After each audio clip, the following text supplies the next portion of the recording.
Hello, my darlings. Welcome to another Wonderland session. This is Wonderland session 22. And this one is super impromptu. This one is super on the fly. This one is just me answering your questions, getting in the vortex with you, and celebrating, because that is what it's all about. Usually I have a plan, usually I have notes, and I'm like ready to teach you about something, but today I wanted to just answer some questions. So whatever you've got, whatever you're curious about, whatever you are pondering, I am here. Your pink guide to the world of the vortex. So what do you got? What are you struggling with? What's going on? Hit me up. I want help. That's what I'm here for. Virgo life, you know what I mean? We just love to be helpful. We love to be of service. So how can I be of service to you today? Give me your questions. I hope that you are all doing your magical morning practice where you're using the voice notes on your phone to talk about what you're grateful for, talk about what you desire for the day, talk about what you desire for your life in a big, grand scale kind of way. It really, really helps to get in touch with your daily desires. And by doing this for the past couple of months, I've been able to really tap into what I want. Okay. What do you do with the vortex starts to intimidate or freak you out? Does that happen? No. The vortex is the place where everything feels amazing. The vortex is the place where all that positive momentum is building. You're getting more and more excited about life. You're getting super stoked on things. You keep noticing synchronicities. You keep noticing pennies on the ground. You are surrounded by repeating numbers everywhere that you go. Being in the vortex is like all the things that you're anxious about, all the things that you're worried about just are not even in your perception. You're not even aware of them. And all that's happening is you're noticing the good things. And so the vortex should never freak you out. The vortex is the place that feels really good. It's the antithesis of freaking you out. How could you help me to motivate so that I can find myself? That's a big question. I think what you really want to do is start getting into the practice of doing a magical morning and really being grateful for what you have already. That's always the first step when people are like, I don't know what I want to do with my life. I don't know where I want to go. I don't know what I want. The first thing to do is look at what you already have. Because there are a lot of people who have everything. They have heaps of money and everything is apparently going well on the surface, but because they're not grateful for it, it feels like shit. So gratitude is always the first step. And then to really tap into your desires, if you don't even know what they are, just start with small things. Like, what would feel good today? What would feel good in this moment? What do you want to do? Do you want to dance? Do you want to write something? Do you want to call a friend?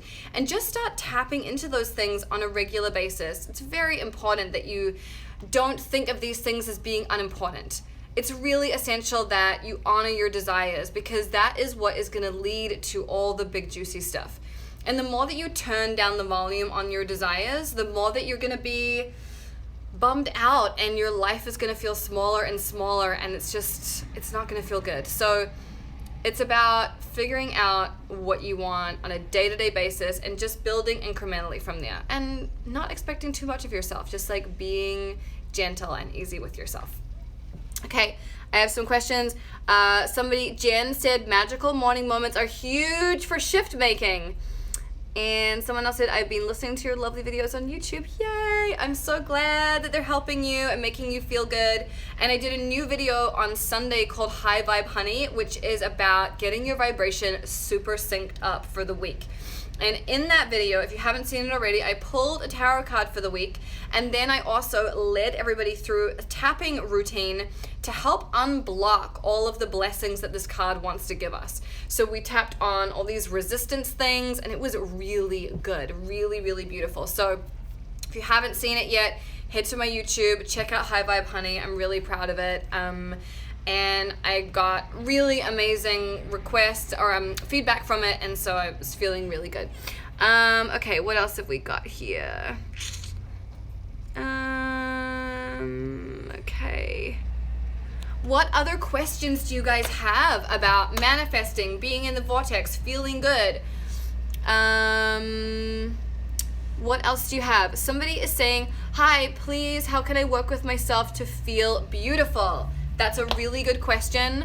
Mirror work is so good for helping yourself see yourself differently. So tapping in the mirror is really powerful. Tapping on the things that you don't like about how you look, tapping on the things that you do like about how you look. It's really a process, right? For most of us, it takes a long time to get to a place where we feel good about how we look. And even then, we don't always feel amazing about it every day. You know, we have days where we're like, could be better. But then we have days where we're like, you're a fine ass bitch. And those are the best days. And so tapping in the mirror is really, really helpful. I have heaps of videos on tapping, especially my Wonderland sessions. They're on YouTube. Check them out. Let me see, what else do we have? What to do when you find yourself losing interest in things that usually would excite you. I'm trying to raise my vibration from random apathy. Okay, if the things that normally excite you are not exciting you, first of all, I want you to just like give yourself a break. It's okay if those things aren't exciting you right now. That is how life works, right? Everything is an ebb and a flow and a cycle. We're not always on 100 miles per hour all the time. If we were, it would be insane. So what I would like you to do is to just honor the fact that those things aren't exciting you right now, and don't force it. Just fucking take your foot off the gas and step back and take a breather, and that's okay. Those moments where we feel apathetic or not excited or bored or confused, or we're kind of in a place of limbo, are actually beautiful moments if we can see them as what they are. So sometimes when we feel that way, we're like, oh my God, like I need to figure out what I'm doing, and maybe I just need to like push harder on this project or whatever. But I don't think that's ever the answer. I think the answer is to just let yourself breathe, fill yourself up with things that feel good. So whether that's going and looking at art or reading books or listening to music or watching movies or seeing your friends, like whatever it is that makes you feel good in the moment, do that and allow your soul to just breathe. You don't have to be constantly making things, constantly doing things, constantly creating. It's okay. There is a cycle to all of it. We go up, we go down. We have times where we make things, and then we have times of contemplation and reflection, and we figure out what we want next. So allow yourself that time. And if the thing that you used to be excited about kind of comes back into your consciousness and starts to excite you, maybe in a new way, then amazing. But if it doesn't, it's okay to let it go. Not everything is supposed to be here forever.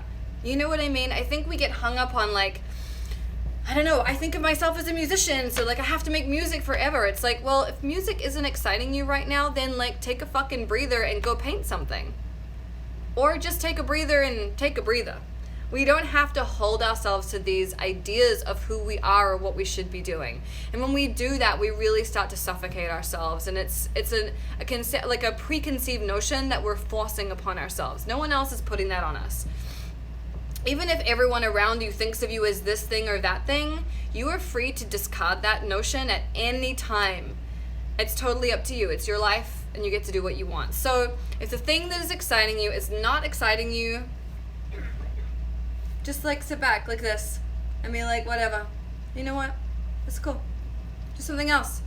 Read a book and just chill. You don't need to put so much pressure on yourself.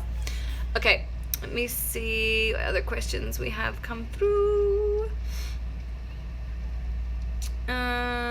Somebody is asking, how do I start doing a magical morning routine? I have a video about it. It's called Wonderland session number 15, and I describe the magical morning routine. It's really easy. There are no excuses. Everyone has time to do this, so just watch the video and do it. Okay. What other questions do we have? Somebody's saying, what about the bills? So I'm assuming that their creative passion is also how they pay the bills. I'm going to give you my unpopular opinion on this, which is that just because you love doing it doesn't mean it should be your career. Because sometimes when you try to make your creative passion your career, it sucks all the joy out of it. And then it ain't so fun anymore. I had a hotline call the other day with a woman who, feels like she should be doing this thing that she loves, and she should be teaching this thing that she loves. but it's actually really sucking all of her energy out. It's making her feel like shit. It's making her feel like a failure, and she's abandoning her own creative practice because she's like so hung up on trying to make this thing make money. But it doesn't have to. All of us are like being fed this thing that we feel like the thing that we love to do creatively should be the way that we pay our bills, and sometimes it's kind of just a recipe for a meltdown or a breakdown or sadness. Like, it's totally okay to have a job that pays the bills so you can go to sleep at night and be like, oh, I know that's taken care of, and then work on your creative passion in your free time or on the weekend. You know what I mean? Like, making your passion into the way you pay your bills can be really fucking stressful. You don't have to do that. I know it seems romantic, but it's not always. And being an artist isn't the same as being a business person. My father always says it's very different from being a chef versus running a restaurant. The skills do not always transfer. So just because you're an amazing painter doesn't mean you know how to market or get the word out there. And maybe you paint the most amazing shit on the planet, but you don't know how to market it and you don't know how to sell anything. Well, then you are really going to be up shit creek. And when you are worried about money, creativity is like in very short supply. So all of this to say, you don't have to make your passion profitable. That's my hot take and my unpopular opinion. You can take it or leave it. That's how I feel. Why kill something that you love when you don't have to? You don't have to. Okay, let me see if there's any other questions.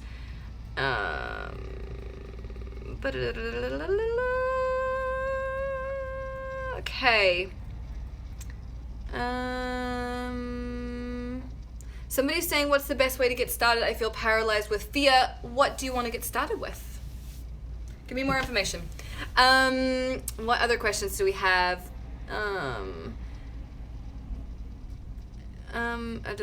Hi from Spain. I feel mostly in the vortex when I'm by myself. What can I do to keep vibrant in the moments? The action of people I love and care lets me down.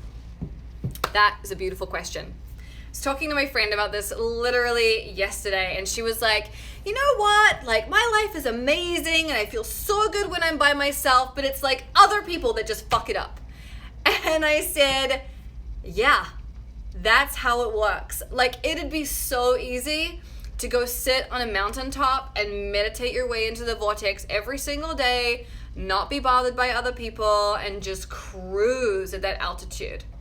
But we wouldn't grow, right? The other people that we meet and the people that we love and the people that we are friends with and the people that we do business with give us all of that contrast and all of those opportunities for growth so we can become the people that we are supposed to be. So yeah, you could be like, I'm never going to get into a relationship because I feel better when I'm not in one. But that's really just a cop-out. That is not how it works. We don't embrace or experience that real spiritual growth when we are by ourselves. We really only experience it when we are in relationship with other people, whether it's intimate relationships, friendships, business partnerships, family dynamics, whatever. So that is to say that other people are always going to be your biggest challenge when it comes to feeling good. And the practice, the trick, is to feel good unconditionally. To feel good no matter what other people are doing. No matter whether the guy you like texts you, no matter whether you are married or divorced, or whether your kids are being good or bad or whatever. Ideally, you feel good unconditionally. And it's a task, right? It takes practice, but that is why we have the magical morning practice. That's why we have affirmations. That's why we have tapping. That's why we have meditation. That's why we have dance parties. This is one of my favorite songs right now.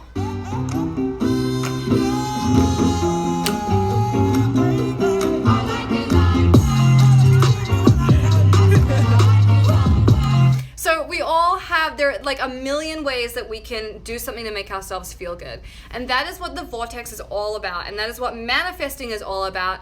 If you want to know whether things are working in your life, look at what's happening. If great things are happening, then your vibration is fucking on point. And if shitty things keep happening, if you're stressed out, if people are rude, if stuff is like off, then your vibration sucks. And it is your job, nobody else's, to get that shit together. Listen to music, tap, meditate, listen to Abraham Hicks on YouTube, like whatever it is, masturbate, who fucking cares? Do what you have to do to get yourself in that place where you feel good. It is everything. How do we use meditation to aid us in our manifestation? What are the best ways to start practicing meditation, and what should we hope to receive from the practice? Beautiful questions. Okay, let me start with the last one. So what should we hope to receive from the practice of meditation? What you should hope to receive is just like a moment of peace, nothing else. There's lots of amazing things that come from meditation, but if you go into it with that intention of like, well, I hope that me doing this is going to help me manifest $1 million, then it's not quite in alignment, right? So you have to go into it with really no expectation. It's just about allowing yourself a moment of peace and quiet for your mind. RuPaul talks a lot about Google Earth. So when he meditates, he's able to zoom out and like see himself sitting there, and then he's able to zoom out even more, Google Earth style, and see the whole world, and then see the universe and be like, oh, this is so not a big deal, and to be an observer of the thoughts. And if the thoughts come up, you're like, okay, cool, and then you just let it go. And if another thought comes up, then you just let it go. So that is that's my goal with meditation, is just to give myself a moment of stillness and just to kind of like clean my brain, right? And sometimes you won't be able to have a great meditation. Sometimes meditation is frustrating. Sometimes your mind will wander a lot and you'll be like, oh my God.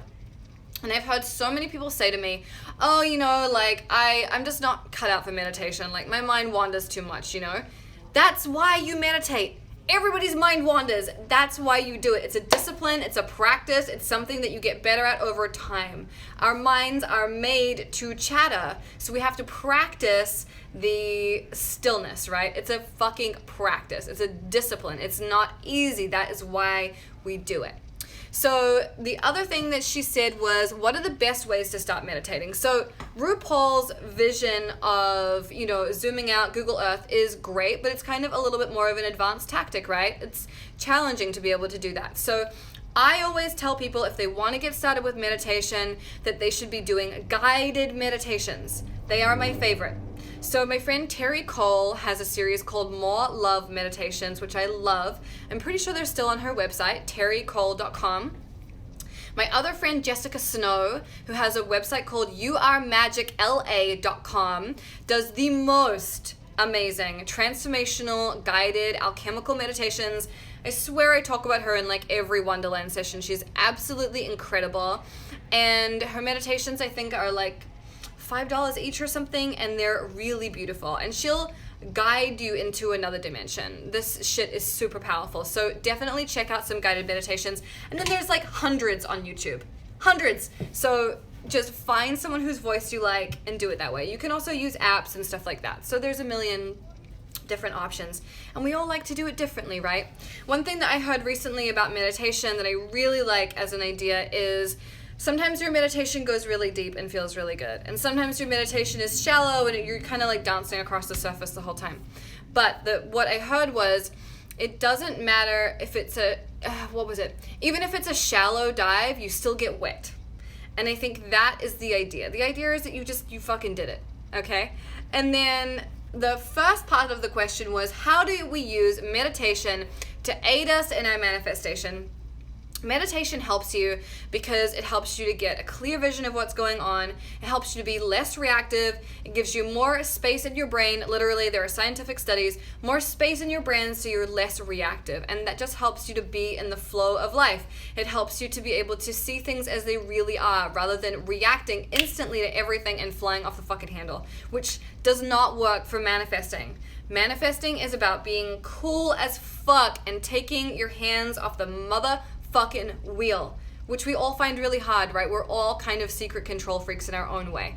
So meditation helps us to take our hands off the wheel so things can happen, things can flow, things can get clear. I hope that helps answer your question. It's a really, really amazing practice. I know that sometimes it's like, oh my God, I don't have time for this. But even if you just do like 5 minutes, I swear it will help you so much. Okay, let me see about other questions. I always imagine myself flying around town. It's so calming. I mean, flying. How fucking amazing is that feeling? That's rad. Headspace app is the best. I do Headspace meditations every night. Somebody said, how do you attract love into your life? I have classes on this. I have Love from the Inside Out, which is a free 5-day class, which helps you to like get your vibration together so that you can attract somebody amazing. And then once you've done that, I have Metaphysical Matchmaker, which is a month of exercises to manifest your dream lover. Spoiler alert, it fucking works. It's pretty amazing. So check those out there on my website, galadarling.com. What are we doing on time? Okay, I have to go. I'm going to meet my amazing friend Colin from Queer Cosmos for coffee. And so I thought, you know, why not dress like a candy box? Okay, I love you guys. Thank you so much for all your questions today. I hope this was helpful. I hope it inspires you to get into the vortex with gusto, start meditating, start attracting in the love of your life, and being amazing. I love you.